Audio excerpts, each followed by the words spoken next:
मला सांगा की गोपीचंद पडळकरांबरोबर तुम्ही म्हणजे अनेक वर्षांपासून काम केलेलं आहे. त्यांना मंगळसूत्र चोर काय मंगळसूत्र चोर असं काहीतरी बोललं जातं. नाही, नक्कीच त्यावेळेला आम्ही दोघंही रासपमध्ये काम करत होतो.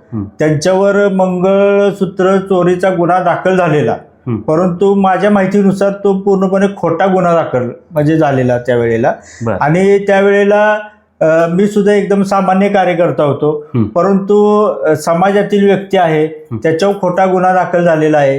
त्यामुळं मला योगायोगाने त्यावेळेला त्यांना मदत करण्याची म्हणजे योग आला.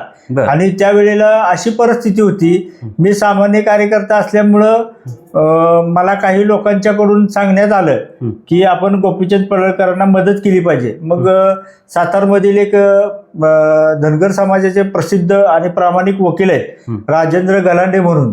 मग त्यावेळेला माझे बी वकील आहेत ते, प्रामाणिकच आहेत ते. माझे जयकुमार गोरेंनी जे माझ्यावर 4 खोट्या केस टाकलेले आहेत त्यातल्या एका केसमध्ये ते माझे वकील आहेत. अतिशय प्रामाणिक माणूस आहे.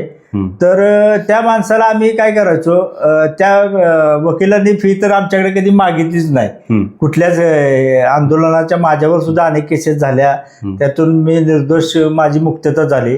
परंतु पडळकरांच्यावर त्यावेळेला जो गुन्हा दाखल झालेला त्यावेळेला मी स्वतः वकिलांना घेऊन जायचो. पण आता घेऊन जायचं कसं, तर मग कुणाची तरी गाडी मागायची, कुणाकडनं तरी डिझेलला पैसे घ्यायचे. अशा परिस्थितीत जवळजवळ 3-4 तारखेंना मी साताऱ्यातून गलांडे वकिलांना स्वतः घेऊन गेलेलो आहे. आणि ती गाडी मी सांगलीच्या कोर्टामध्ये त्यांची केस चालू होती, त्या गाडीचं ड्रायव्हिंग सुद्धा मी करायचो येताना जाताना. म्हणजे आणि त्या वकिलांनी अतिशय प्रामाणिकपणे त्यावेळेला त्यांचं काम बघितलेलं आहे. अच्छा, म्हणजे गोपीचंद पडळकरांवर अतिशय वाईट स्टॅम्प जो आहे हा मंगळसूत्र चोरीचा, तो खोटा आहे हे तुम्हाला माहिती आहे? 100% तो खोटा आहे. आणि त्याच्यातून तुम्ही त्यांना बाहेर काढण्यासाठी तुम्ही काय वकील घेऊन जात होता, म्हणजे एवढं तुम्ही त्यांच्यासाठी कष्ट उपसलेले आहेत. त्याची जाणीव आहे का हो त्यांना? कधी ते आता आमदार आहेत, कधी फोन बिन करतात का, या चहा प्यायला असं तरी म्हणतात का?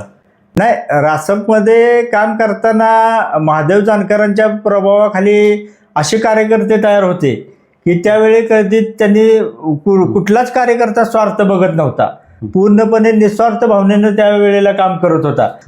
आतापर्यंत मी कधी त्यांना बोलून दाखवलं नाही किंवा कुणालाच बोलून दाखवलं नाही.